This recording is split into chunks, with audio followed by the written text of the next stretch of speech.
우리 인생 모든 문제를 끝내시고 복음 안에 부르심을 감사드립니다.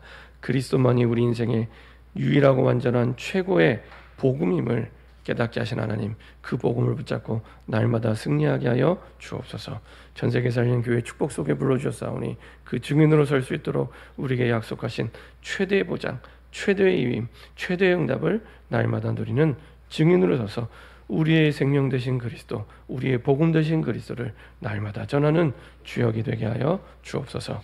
이 복음을 모르고, 이 복음을 깨닫지 못하고, 이 복음을 누리지 못하고, 이 복음을 전하지 못하게 하는 모든 불신앙과 흑암이 권세는 주 예수 그리스도의 능력의 이름으로 완전히 결박받고 떠나가게 하여 주옵소서. 감사드리며 주 예수 그리스도의 이름으로 기도합니다. 아멘. 우리 좌우에 계신 분과 인사하겠습니다. 예수님은 그리스도이십니다. 우리 한번 더 인사드리겠습니다. 그리스도께서 모든 문제를 완전히 끝내셨습니다. 우리 한 번 더 인사드리겠습니다. 전 세계를 살리는 주인공입니다. 예, 뭐 믿든지 안 믿든지 하나님은 그렇게 우리를 부르셨습니다. 중요한 건 부르심대로 하나님은 역사하시죠. 우리가 이렇게 인사를 매주 하고 고백을 하는 이유가 있습니다. 물론 과학적으로도요, 찬양 부를 때 크게 부르세요. 주기도문 사도신경 할 때도요, 내 귀에 들을 만큼 크게 하세요. 왜냐? 내 뇌가 확실히 더 그 내용이 각인이 된답니다. 과학적으로도. 그래서요, 찬양할 때도요, 힘차게. 그리고 내가 주기도문, 사도신경, 내가 신앙 고백할 때도요, 힘차게 하는 만큼 내 뇌에 확실하게 각인된다. 이거는 과학적인 사실. 그리고 더 중요한 것은 이것이 우리의 육신도 포함됩니다. 우리의 육신, 마음, 영혼에 우리의 믿음의 고백대로 뿌리 내리게 됩니다. 이게 얼마나 중요하냐. 뿌리 내리는 만큼 미래가 됩니다. 그러니까 우리가 점쟁이가 아니더라도 오늘 내가 무슨 생각했는지, 내가 무엇을 고백했는지, 그게 내 미래가 됩니다. 그게 내 미래가 됩니다. 며칠 전에 신림역 주변에서 칼부림 사건이 났습니다. 대낮에 칼부림 사건이 났는데 전혀 모르는 사람한테 칼부림을 했어요. 한 사람이 죽고 30대인데 이 사람이 20대 남자 한 명이 죽었어요. 세 사람은 다쳤고요. 알고 봤는데 전혀 모르는 사람이래요. 그 나중에 뉴스에 보니까 인터뷰를 하는데 무서워서 못 다니겠다고 얘기하더라고요. 전혀 모르는 사람이 대낮에, 숨어서 하는 것도 아니고 대낮에 칼부림을. 그래서 그것도 건장한 20대 남자가 뭐 갑자기 공격하니까 죽고 세 사람은 다치고 이런 일이 있었습니다. 나중에 경찰이 물어보니까 왜 사람을 죽이고 그렇게 했냐, 칼부림을 했냐 했더니 자기는 너무 불행한데 사람들은 다 행복해 보이더래요. 사실은 그걸 보고 오늘 우리 마지막 말씀에 투기라고 합니다. 투기라는 뜻이 그런 뜻입니다. 나는 너무 불행한데 나 말고는 모든 사람 다 잘 사는 것 같아. 스스로 막 분노가 일어나고 화가 나는 거예요. 그래서 칼로 찔렀대요. 요새는 CCTV가 워낙 구석구석 다 설치되어 있으니까 그게 다 이렇게 다 보여지는 거예요. CCTV로. 그냥 길 가다가 이렇게 뒷짐지고 이렇게 길 가다가 옆에 두 사람이 이렇게 지나가는데 그냥 가서 이렇게. 얼마나 참 진짜 말은 안 하는 날벼락이라고, 얼마나 이게 심각해요. 근데 이런 일이요, 예전에 2012년도인가요? 11년도에 일본에서도 있었습니다. 일본이 워낙 많은 우상을 섬기잖아요. 워낙 많은 우상을 섬겨서 800만 우상을 섬기다. 그는 800만 개의 우상을 섬기다는 얘기 아니라 너무 많은 우상. 일본 선교사님이 한번 그렇게 얘기를 해주더라고요. 너무 많은 우상을 섬기니까 동네마다 집집마다 무당집도 아닌데 자기 집에 그 무당들이 차려놓은 것처럼 차려놓고 늘 절하고 있으니까요. 그러다 보니까 어떤 일이 되냐, 정신 문제를 가진 사람들이 너무 많아지는 겁니다. 한 집 건너 하나, 거의 뭐 집집마다 있을 만큼 우상 숭배를 하게 되면 그런 결과가 오게 됩니다. 그러다 보니까 어떤 일이 일어나냐, 이제 정말로 이렇게 좀 죄송한 편입니다. 미친 분들이 날뛰는, 요런. 그래서 그 동경에 있는 한복판에 그 이름이 제가 기억이 안 나는데, 우리나라 용산 전자상가 같은 큰 전자상가가 있는 그 아키하바라라는 동네가 있습니다. 그 동네 사거리 한복판에서 역시 칼부림이 있었습니다. 역시 묻지마 칼부림. 전혀 모르는 사람은 대낮에, 그 말은 이미 완전히 잡혔던 게, 대낮에 아무도 모르는 면식이 없는 사람한테 칼부림할 정도면 이거는 뭐 완전히 잡힌 거죠. 그리고 나서 얼마 있다가 이제 일본 선교를 대학생들과 함께 갔는데, 그 아키하바라 보면은 뭐 여러 가지 전자 제품도 많이 팔지만은 건물 하나 전체가요 만화책 파는 그런 건물이 있습니다. 지하에는 빠찡코가 있고 위에는 다 만화책이에요. 만화책, 애니메이션 만화책 파는. 들어가서 봤는데요, 와, 정말 사람들이 무슨, 좀 죄송한 표현이지만 좀 좀비처럼 고개를 이렇게 숙이고 이게 줄 서서 계산하는. 이야, 이게 만화나 영화가 아니라, 야, 진짜 이렇구나 싶을 만큼 그런 사람만 딱 모아서 이제 만화책 결제하려고 이렇게 쭉 줄 서 있어요. 그래서 며칠 전에 있던 칼부림 생각하면서, 야, 큰일 났구나. 이게 드러난 게 이 정도면 보이지 않게 아픈 사람들은요 굉장히 많습니다. 이미 이 사람도 보니까 전과 17번, 청소년 때 이미 14번 왔다 갔다 했어요. 네. 그러니까요, 이 사람의 미래가 그렇게 되는 겁니다. 근데 이 사람이 그렇게 죄를 짓고 칼부림하고 했던 것이 사실은 원래부터 그러냐? 아니요. 뭐 이 사람의 가정 배경이나 여러 가지 상황은 얘기를 안 하지만, 어렸을 때부터 너무 틀린 게, 너무 잘못된 게 엄마 뱃속에 있을 때부터 계속 각인돼서 드디어 이 사람이 인생을 살아가는데, 시간표가 됐을 때 이제 생각과 마음이 이미 잡혀있기 때문에 그 생각을 행동으로 옮기게 되는 겁니다. 이게 내 마음대로 안 돼요. 그래서 그 죄를 지른 사람 보고 이게 너무 미워해도 안 될 것은 그 사람 마음대로도 안 됩니다. 그게 당연하죠. 인생의 주인은 하나님밖에 없습니다. 본인이 인생의 주인인 것처럼 생각하지만 그렇지 않습니다. 주인이면 마음대로 할 수 있어야 주인입니다. 근데 본인도 마음대로 못해요. 본인이 난 불행하고 싶어 하고 사는 사람은 아무도 없습니다. 이 땅에 다 행복하고 싶고 다 잘 살고 싶은데 마음대로 안 되잖아요. 그게 정상입니다. 주인이 따로 있기 때문에. 내가 내 인생의 주인이라면 내 마음대로 돼야 되는 거예요. 안 되잖아요. 주인이 따로 있다는 겁니다. 주인을 모르고 틀린 것이 계속 우리에게 뿌리내리기 시작하면 그거대로 미래가 되기 시작합니다. 그래서 상처가 뿌리내려져 있으면 반드시 어려움으로 돌아오게 되고요. 복음이 뿌리내리게 되면, 진리가 뿌리내리게 되면 진리의 열매, 복음의 열매를 맺게 됩니다. 그 씨앗이 뿌려졌고 자랐기 때문에 거기에 맞는 열매가 맺혀지는 겁니다. 오늘 제목이 복음 가진 사람들의 열매잖아요. 복음의 씨앗이 뿌려졌기 때문에 열매가 나오는 건 당연합니다. 그렇죠? 콩 심은데 콩 나고, 팥 심은데 팥 나죠. 그렇죠? 그대로 심은 대로. 우리가 다음 주에는 갈라디아서 6장을 보겠지만 6장의 내용이 사실은 그 내용입니다. 심은 대로 거두는 겁니다. 심은 대로. 그러니까 복음을 심었기 때문에 복음의 열매를 맺게 되는 겁니다. 그래서요, 꼭 기억해야 됩니다. 어떤 상황을 만나도, 어떤 환경을 만나도 내 생각이 굉장히 중요합니다. 내 생각이.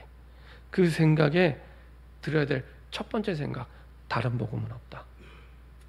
나를 어떤 상황에서도 행복하게 해줄 수 있는 복음은 그리스도 복음 말고는 없습니다. 진짜 나를 참된 행복으로 만드는 진짜 복음, 비슷한 복음, 가짜 복음이 너무 많으니까 진짜 복음, 잠깐 기분 좋은 거 말고요, 진짜 우리 인생의 근본 문제를 완전히 끝낼 수 있는, 완전히 영원히 단번에 끝낼 수 있는 진짜 복음은 그리스도 복음밖에 없습니다. 이것이 내가 예수님을 처음 영접할 때뿐만 아니라 내 모든 상황 속에, 내 모든 문제 속에 가장 첫 번째로 꼭 기억해야 될. 그래서 갈라디아서 1장 7절 바울이 얘기합니다. 다른 복음 없다고. 다른 복음 없다고. 헷갈리지 말고 혼란스러워져. 아무리 훌륭한 사람이 좋은 말 해도 그 말은 복음이 아닙니다. 하나님의 말씀이 아닙니다. 그렇죠? 참고해야지 복음이 아닙니다. 그렇죠? 다른 복음 없습니다. 다른 복음 없습니다. 그리스도의 복음 말고는 다른 복음. 왜냐? 사단에게 속아 죄를 짓고 하나님을 떠난 문제를 해결할 수 있는 길이 없기 때문에, 하나님이 다른 길을 주신 적이 없기 때문에, 여기에서 모든 문제가 시작되기 때문에 자신 그렇습니다. 그래서 반대로 그리스도만으로 충분하고 그리스도만으로 완전하고 그리스도만으로 모든 것 되도록 하나님이 우리에게 완전한 복음을 주셨습니다. 그래서 바울은 가장 많이 쓴 표현, 그리스도 안에서. 그리스도 안에서. 그리스도 밖에서 답을 찾지 마시고 그리스도 안에서. 그 말은 그리스도로 충분하고 그리스도로 완전하고 그리스도로 모든 것이라는 얘기입니다. 바울의 사상이, 중심이 늘 그리스도 안에서, 주 안에서, 복음 안에서. 그 말은 복음으로 충분하기 때문에 복음 안에서 답을 찾으면 된다는 겁니다. 그리스도를 믿는 믿음으로 모든 것을 누리게 되죠. 갈라디아서 2장 20절, 21절에 있는 말씀대로 내 모든 문제를 십자가에서 끝내시고 짊어지시고 그때 이미 나도 죽고 새로 태어나게 된 겁니다. 그 의식이 세례죠. 세례는 과거에 나는 죽고 내가 새로 태어나게 된 겁니다. 그래서 바울이 계속 말하는 게 이신칭의, 이게 로마서의 주제이기도 하고 갈라디아서의 주제이기도 합니다. 믿음으로써 이신, 칭의, 우리는 죄인인데 의인이라 칭함을 받을 수 없는 사람인데 의인으로 칭해 주신 거죠. 그래서 이신칭의, 우리는 나를 힘들게 하는 사람, 어렵게 하는 사람, 고민하게 하는, 갈등을 하는 사람 보면은 그 행위를 보고 모든 걸 판단하고 결정하잖아요. 그죠? 행위를 보고. 근데 성경은 그렇게 말씀하십니다. 이신칭의, 우리도 행위로 구원받지 못한 것처럼 우리도 믿음으로써, 그리스도를 믿는 믿음으로 의롭게 되었던 것처럼, 가장 바르게 되었던 것처럼 그 사람도 믿음으로써 의롭게 되는 겁니다. 그렇죠? 굉장히 중요한 내용입니다. 이것만 믿어도요, 많은 갈등이 사라집니다. 많은 고민. 만약에 정치인이 이 비밀을 안다, 진짜 안 싸우고 세계에서 최고로 선진국의 정치를 할 수 있습니다. 이신칭의. 싸워서 될 문제가 아니라 믿음으로써 의롭다, 칭함을 받는 거예요. 우리는 그런 칭함을 받을 수 없는 존재인데, 그래서 나에게 필요한 건 이 사실을 믿을 수 있는 하나님의 은혜가 필요한 겁니다. 오직 은혜. 그냥 은혜가 아니라 오직 은혜. 그래서 이 축복과 비밀, 진짜 그리스도가 완전하고 모든 것 되시고 오직 믿음으로 이렇게 되는구나, 이 사실을 정말 내 것으로 누리기 원하면 항상 기억해야 될 것, 내게 먼저 그리스도가 필요하구나.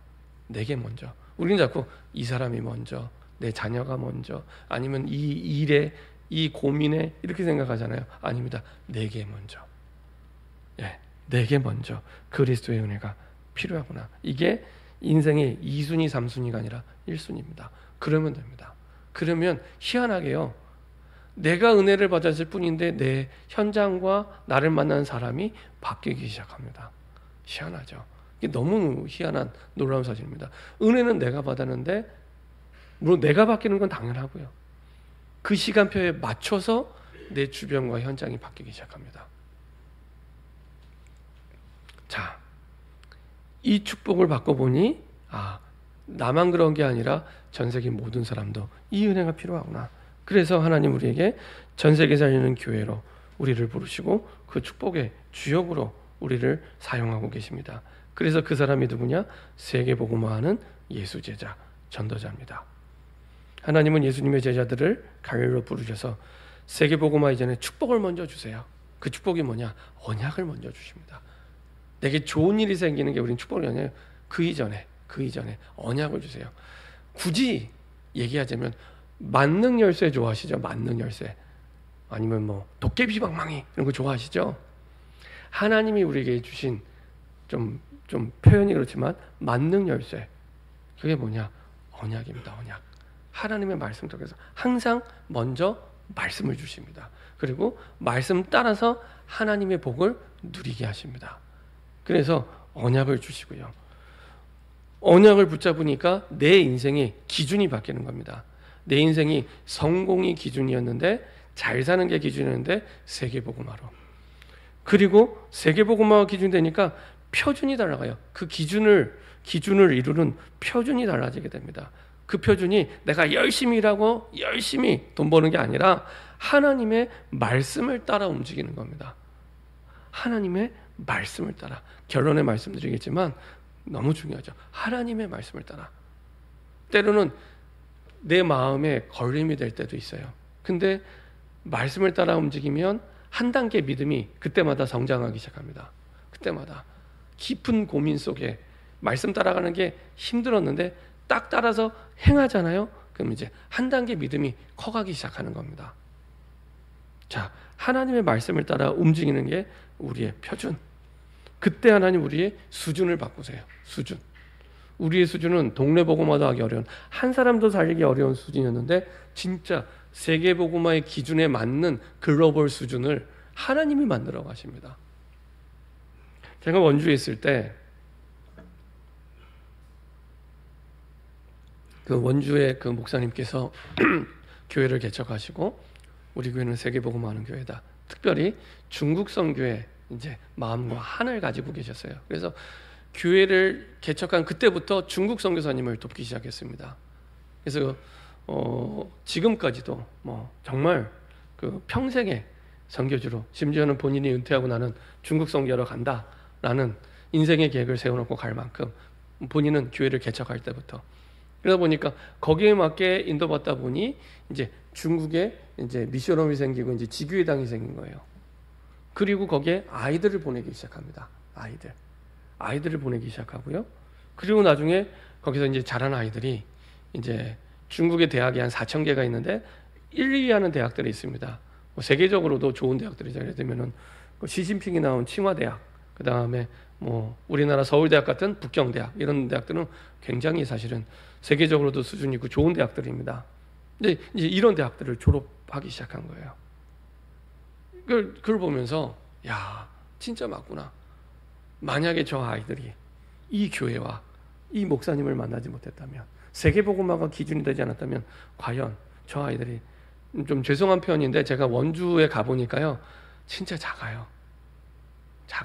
저도 서울에서 한 40년 살다가 원주에 갔는데 강원도에서 제일 크대요. 막 자부심이 대단합니다. 근데 35만. 성남이 지금 92만이고요. 광주가 40만. 용인이 108만입니다. 합치면 240만입니다. 강원도 도를 다 합쳐도 150만이 안 됩니다. 시 3개 합쳤는데 여기는 240만인데. 근데 원주는 35만. 근데 강원도의 18개 시군에서 제일 커요. 원주가. 아주 작은 도시. 자, 이 작은 도시에서 아이들이 그냥 자라다가 어찌어찌 살다가 어찌어찌해서 그냥 살다가 그냥 직장 얻고 대학 졸업하고 살다가 그냥 끝났을 인생인데, 진짜 세계복음화의 기준을 두고 인도받다 보니 하나님이 저렇게 글로벌 인재를 하나님이 만들어 가시는구나. 여러분들, 간단하지만 굉장히 중요한 부분입니다. 지금 내가 어떤 생각을 가지냐, 내 미래가 된다니까요. 뭐가 뿌리 내리냐가 우리의 열매가 됩니다. 저 그거 보면서 저 아이들이 진짜 교회를 잘 만나고 목사님을 잘 만났구나. 진짜 세계복음화하는 교회 만나서 저렇게 인도받고 응답을 받는구나. 많은 생각이 들더라고요. 세계복음화의 기준. 그리고 그것을 이루는 것은 내 능력이 아니라 말씀을 그대로 믿고 그대로 따라가는 표준. 그러면 하나님이 나를 바꾸세요. 글로벌 수준으로. 나는 지금 무능하고 연약하고 아무것도 안 되는데 그런 나를 하나님이 바꾸세요. 저는 그걸 봤어요. 세월이 흘러가니까 알겠더라고요. 처음에는 저도 몰랐어요. 처음 예수 믿고 복음 알고 세계복음화 막 이럴 때는 잘 몰랐어요. 근데 10년 지나고 20년 지나고 30년 지나니까 알겠어요. 이게 무슨 말인지 알겠어요. 그렇구나. 이렇게 되는 거구나. 하나님은 이것을 두고 정말 최대로 권세를 보장해 주셨고요.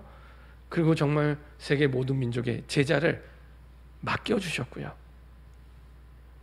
그래서 아버지와 아들과 성령 이름으로 세례를 베풀 때 과거의 나는 죽고 완전히 새로운 나로, 고린도후서 5장 17절의 나로 바뀌어지게 되죠.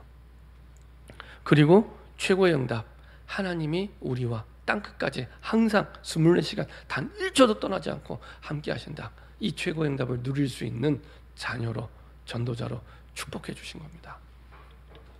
자, 이렇게 인도받고 복음이 내 삶에 적용이 되다 보니 열매는 따라오게 되는 겁니다. 열매 맺으려고 애쓰는 게 아니라 진짜 하나님이 주신 말씀대로 따라가다 보니, 씨를 뿌리고 인도받다 보니 어느 시간표가 됐을 때 열매를 거두는 이런 시간표가 오게 되죠. 그래서 첫 번째로 하나님이 주신 최고의 축복을 내가 붙잡고 인도받을 때 이 열매를 우리가 보게 되고 누리게 됩니다. 그 말이 뭐냐? 지구상에 주신 최고의 축복이 뭐라고 생각하십니까? 우리에게 그리스도를 주신 겁니다. 우리에게 그리스도를 주신 겁니다. 그래서 내가 그리스도를 위하여, 그리스도가 내 인생의 답이 돼서 그리스도가 정말 나에게 충분하게 누리면 그때부터 능력이 생기게 됩니다. 나와 상관없이, 내 한계, 내 나이 상관없이 능력이 생기기 시작합니다. 가는 곳마다 하나님의 나라가 임하게 되고 하나님의 나라를 누리게 되는데, 이게 어마어마한 영적인 지옥 같은 현장을 가는데 그곳에 하나님의 나라가 임하게 됩니다. 이건 세상이 흉내낼 수 없는 힘이죠. 힘. 하나님의 나라가 임하는. 이것을 체험하는 것을 보고 성령 충만이라고 얘기합니다. 사도행전 2장 8절에. 그래서 구석구석 전세계 현장에 하나님의 나라가 임하도록 하나님 우리를 사용하길 원하고 계십니다. 하나님께서 하나님의 모든 백성에게 그래서 이 힘을, 그리스도를 누리고 하나님의 나라가 임하게 하는 이 힘을 주시죠. 베드로가 이런 영적인 힘을 체험하고 나서 담대하게 됐습니다. 어느 정도 담대하냐? 자기를 죽이려고 하는 살인자 앞에서도 내게 주신 복음을 선명하고 분명하게 정확하게 선포하죠. 복음은 설명이나 설득이나 가르치는 게 아닙니다. 선포입니다. 선포. 그래서 선포합니다. 다른 이로서는 구원을 얻을 수 없나니 천하 인간의 구원 얻을 만한 다른 이름을 우리에게 주신 일이 없다. 다른 길이 없다. 이 길만이 어떤 문제가 와도 살 길이다. 바울하고 똑같은 얘기합니다. 다른 복음 없다. 다른 길 없다. 여기에 자기의 생명을 담보로 하고 선포하는 겁니다. 우리가 아무데나 목숨을 걸지 않잖아요. 그죠? 아무데나 목숨 걸지 않잖아요. 베드로는 이 말을 할 때 자기의 목숨을 여기에 걸고 얘기를 한 겁니다. 그 정도로 담대한. 반대로 얘기하면요, 인생을 살아가면서 제일 행복한 사람이 어떤 사람이냐? 내 생명을 걸어도 좋을 가치를 발견한 사람입니다. 베드로는 그거를 발견했고 바울도 그걸 발견했습니다. 바울도요, 사도행전 20장 24절 나의 달려갈 길과 주 예수께 받은 사명 곧 은혜의 복음을 증거하는 것을 마치려 하면은 내 생명을 조금도 귀한 것으로 여기지 아니하노라. 그렇죠? 저는 정말로 내 생명을 걸어도 아깝지 않을 가치를 발견한 이 사람이 제일 행복한 인생이다. 저는 그렇게 생각합니다. 그렇죠? 저는 우리 모든 성도들이 이렇게 발견하길 원합니다.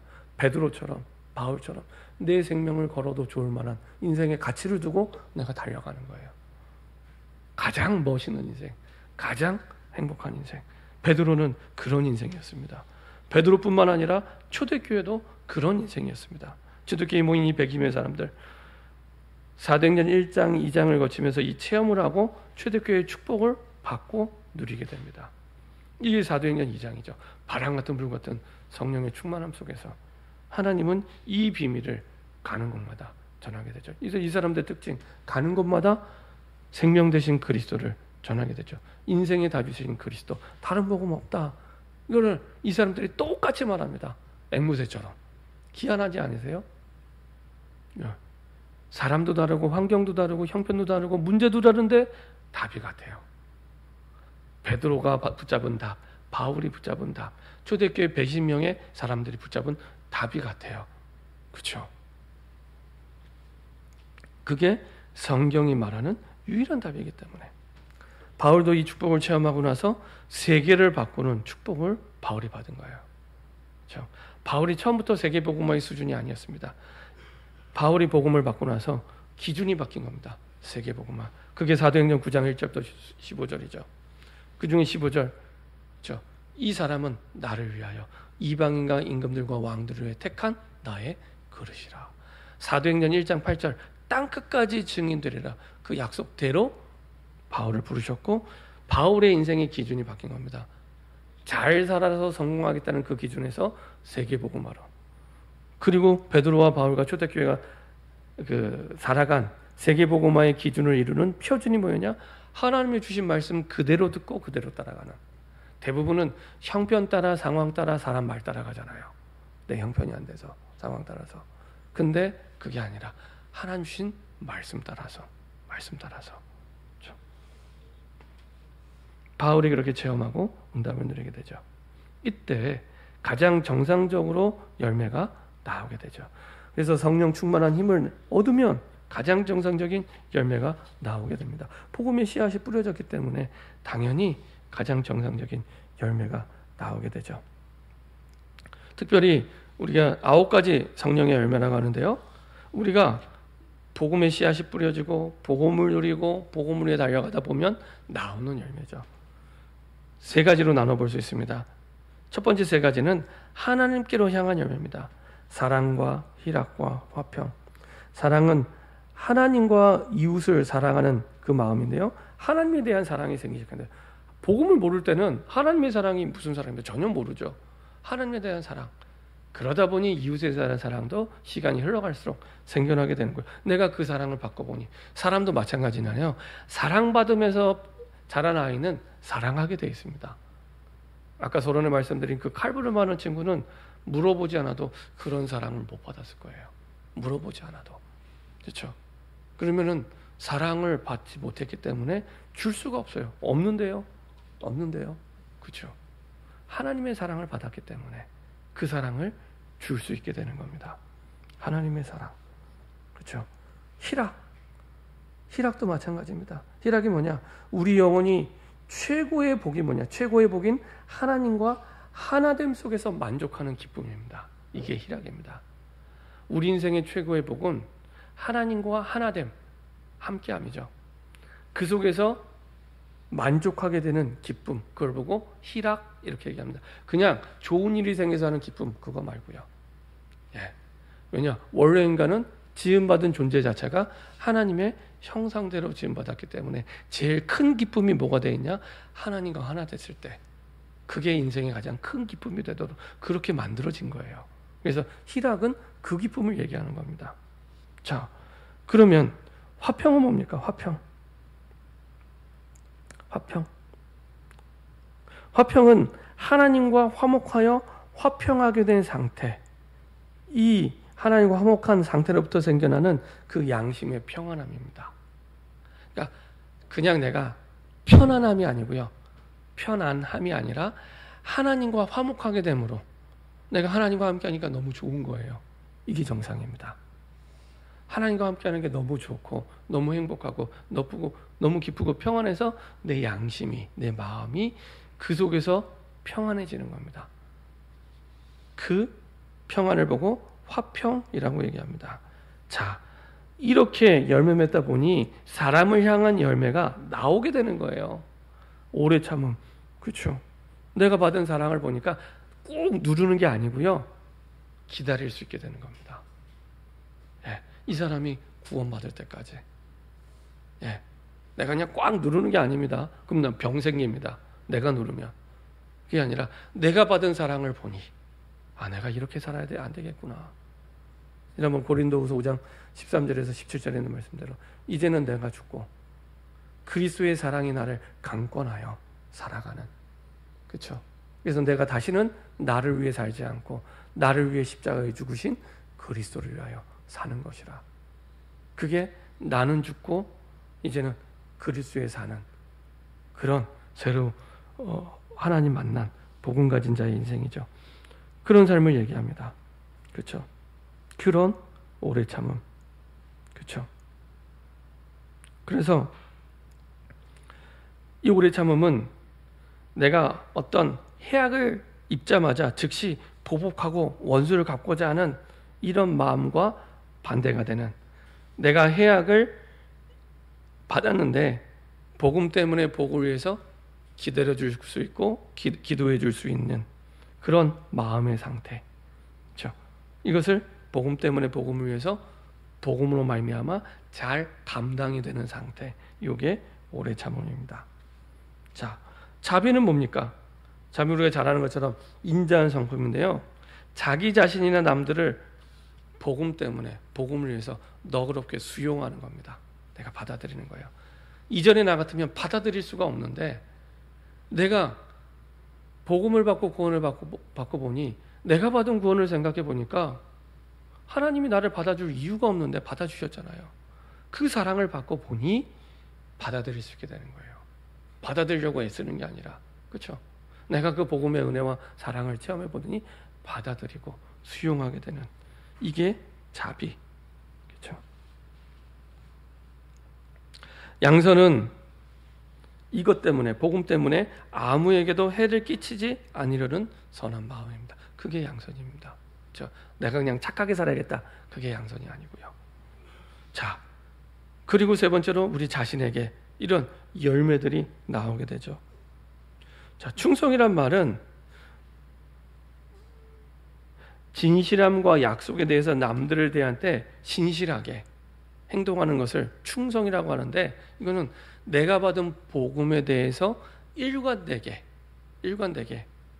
신실하게 내가 거기에 한 가지에 집중하는 걸 얘기합니다. 그게 충성입니다. 자, 그리고 5는요, 성급하게 화를 내지 않고 조급해하지도 않고 혈기를 잘 참는. 뭐 때문에요? 내가 받은 복음의 사랑, 복음을 위해, 그렇죠? 그 복음에 길들여진 그 선함, 온유함. 절제는 이 복음 때문에 먹을 것, 마실 것, 입을 것, 우리의 의식주죠. 이런 감각에 즐거워하는 것이 아니라 그거를 멈출 수 있는 마음, 복음을 위해서. 그렇죠? 그걸 보고 절제. 그래서 올바르게 복음의 씨앗이 뿌려졌을 때 사실은 이런 열매들이 그 속에서 나오게 됩니다. 자, 결론입니다.